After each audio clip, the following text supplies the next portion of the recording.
Hi friends, welcome back to my mom channel. இன்னைக்கு நம்ம சேனல்ல கோபி 65 எப்படி பண்ணலாம்னு பார்க்க போறோம். வீடியோ ஸ்கிப் பண்ணாம ஃபுல்லா பாருங்க. ஏனா கோபி 65 எல்லாம் பண்ணும்போது நிறைய பேருக்கு வந்து சரியா வரல இது. எங்க அம்மா கூட இதல சரியா வராது.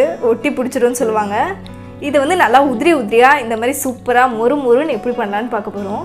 வீடியோ ஸ்கிப் பண்ணாம ஃபுல்லா பாருங்க. பிடிச்சிருந்தா லைக் பண்ணுங்க. உங்க फ्रेंड्सோட எல்லாம் கண்டிப்பா ஷேர் பண்ணுங்க. Subscribe பண்ணுங்க. மறக்காம பக்கத்துல இருக்க பெல் பட்டனை கிளிக் பண்ணுங்க. இப்போ வாங்க கிறிஸ்பியான கோபி 65 எப்படி பண்ணலாம்னு பார்க்கலாம்.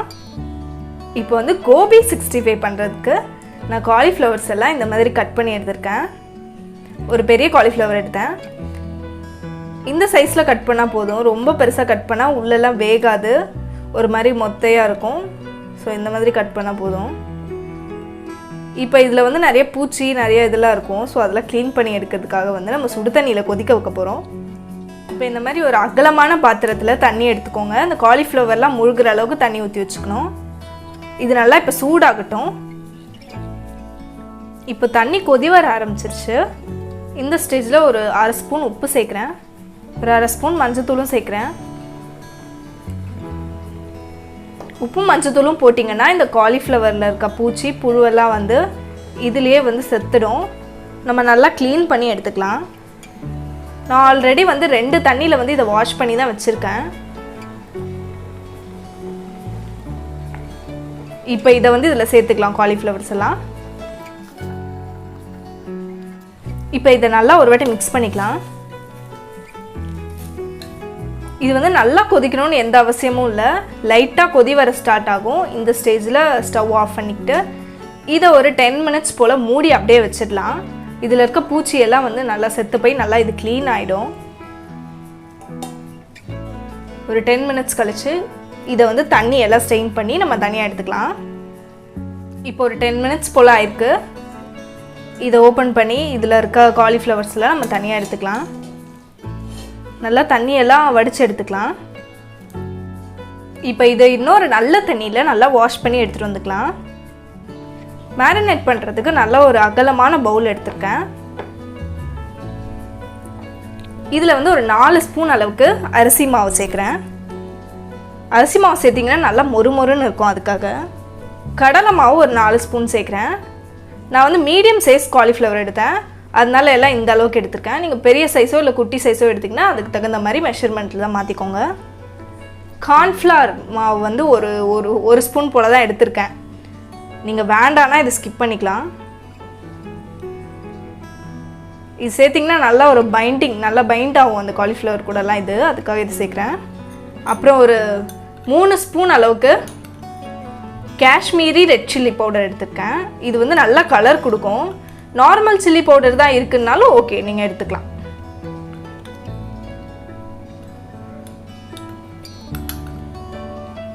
காலிஃப்ளவரை நம்ம சுடு தண்ணியில் போடும்போதே கொஞ்சம் சால்ட் ஆட் பண்ணியிருக்கோம். ஆனால் அது அந்தளவுக்கு வந்து அந்த காலிஃப்ளவரில் பிடிச்சிருக்காது.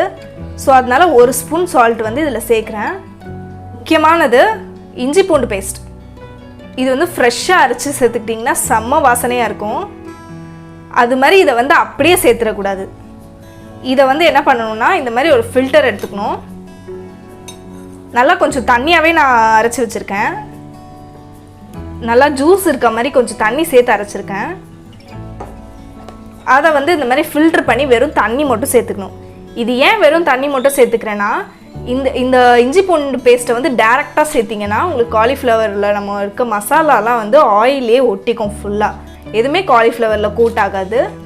ஸோ அதனால இதை நல்லா இப்படி இதோட வாட்டர் மட்டும் ஃபில்டர் பண்ணி சேர்த்துக்கிறேன். இப்போ மறுபடியும் இதில் ஒரு 2 ஸ்பூன் போல் தண்ணி சேர்க்குறேன். சேர்த்து இது நல்லா இன்னும் அதில் இருக்க ஜூஸ் எல்லாம் நம்ம எடுத்துக்கலாம். ஒரு 2 ஸ்பூன் போல் தான் தண்ணி எக்ஸ்ட்ரா சேர்த்துருக்கேன். இப்போ மிக்ஸ் பண்ணிவிட்டு பார்க்கலாம் எப்படின்னு. இது கூட வந்து பட்டை கிராம்பு ஏலக்காய் இது 3த்தையும் வந்து நான் பவுடர் பண்ணி வச்சுருக்கேன். அந்த பவுடரும் ஒரு 1/4 டீஸ்பூன் போல் சேர்க்குறேன். ரொம்ப சேர்த்திங்கன்னா அந்த பட்டை கிராம்போட வாசனை வரும். 1/4 ஸ்பூன் மட்டும் சேர்த்தா போதும். இப்போ இதெல்லாம் வந்து கையாலே நல்லா கொஞ்சம் மிக்ஸ் பண்ணி எடுத்துக்கலாம்.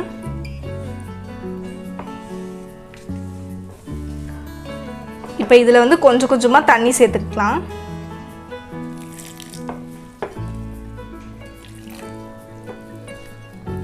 நிறைய பேர் வந்து காலிஃப்ளவர் போட்டுட்டு அதுக்கப்புறம் இந்த மசாலாலாம் மேலே இந்த மாவெல்லாம் மேலே போட்டு மிக்ஸ் பண்ணுவாங்க. அப்படி மிக்ஸ் பண்ணிங்கன்னா உங்களுக்கு காலிஃப்ளவரில் வந்து எல்லாமே ஈவனாக வந்து கோட்டிங் ஆகாது. இந்த மாதிரி பண்ணிங்கன்னா எல்லாத்துலேயும் கோட்டிங் ஆகி ரொம்ப சூப்பராக இருக்கும். நல்லா கட்டிங் இல்லாமல் நல்லா மிக்ஸ் பண்ணிக்கணும்.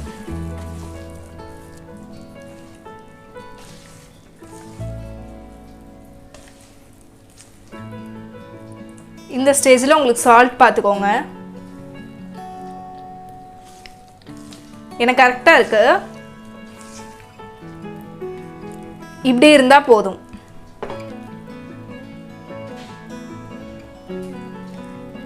இப்போ வந்து நம்ம வாஷ் பண்ணி வச்சுருக்க காலிஃப்ளவர்ஸ் எல்லாம் இதில் சேர்க்கலாம்.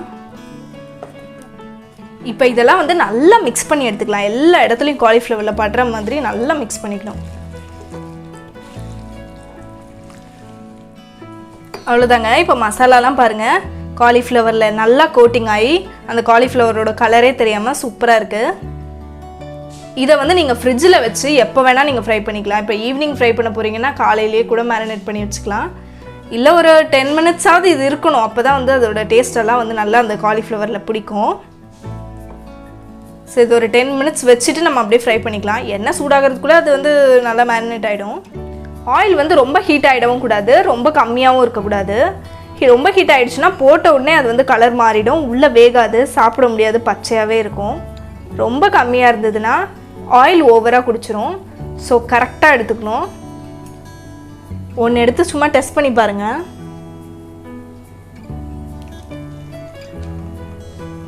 போட்ட உடனே இந்த மாதிரி பபிள் வரணும்.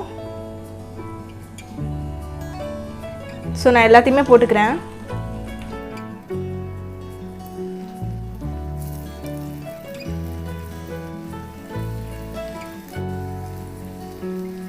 ஒன்றோட ஒன்று ஒட்டாமல் தனித்தனியாக போடுங்க. ஹை ஃப்ளேமில் வச்சா உடனே சட்டுன்னு எல்லாம் கரிஞ்சு போயிடும். போட்ட உடனே கலரிடக்கூடாது. கொஞ்ச நேரம் கழித்து தான் கலரணும். ஒரு 1 மினிட்டாவது கழித்து தான் கலரணும். அப்போ அடியிலலாம் ஒட்டாமல் நல்லா வரும். எவ்வளோ அழகாக ஒன்றோட ஒன்று ஒட்டாமல் இருக்குது பார்த்தீங்களா?